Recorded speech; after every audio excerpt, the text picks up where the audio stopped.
Making the Move with Patty Tipp. Hi, Patty Blossfelds here, real estate agent with Coldwell Banker Realty in Morristown, New Jersey, and thanks for checking out my video series, Making the Move with Patty Tipp. So today's episode, as I promised, I have a guest on it. It is my beautiful daughter, Emma, and if it hadn't been for her, I still think I'd be home packing. We had a lot of stuff in our house, and we didn't really even know we were moving at the time, and thankfully, Emma was between jobs, happened to be home, which is why we jumped right into let's do it right now.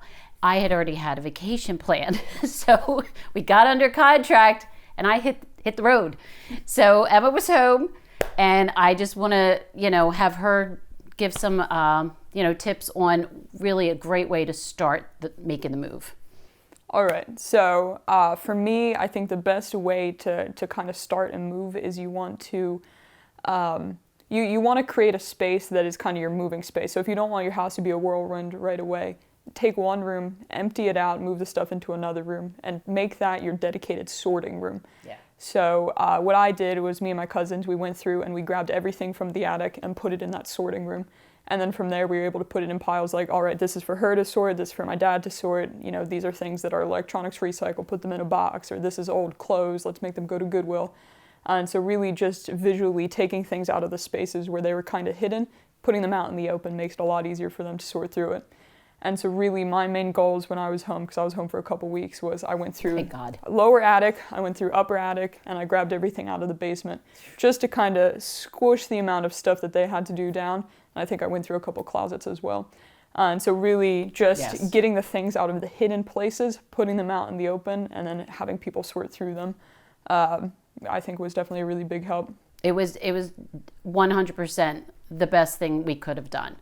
And having somebody else who doesn't have the emotional attachment to a lot of it is also super helpful. I mean, not that some of the stuff was hers too, but she kind of made you make some tough choices, but in a nice way. I mean, sometimes she's like, Mom, if you really love that book, keep it, and I remember we did a lot of that. I read Tiki Tiger, the whole thing through, because I just love that story. And then, you get distracted with all the photos, and easily 3 hours are gone. So just making sure that you're moving along at the same time someone's holding up things. Can this be donated while you're going through memory lane, things like that.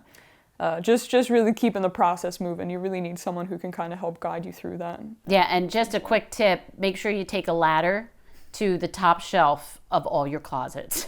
Because my buyer has reached out to me months after we moved and found some really fun little hidden treasures. So that's our tips for today. Thank you for stopping in, and hope to see you real soon. And thanks again for Emma and my lovely visit here in Arkansas with her. Take care. Have a great day. Bye. Making the Move with Patty Tipp.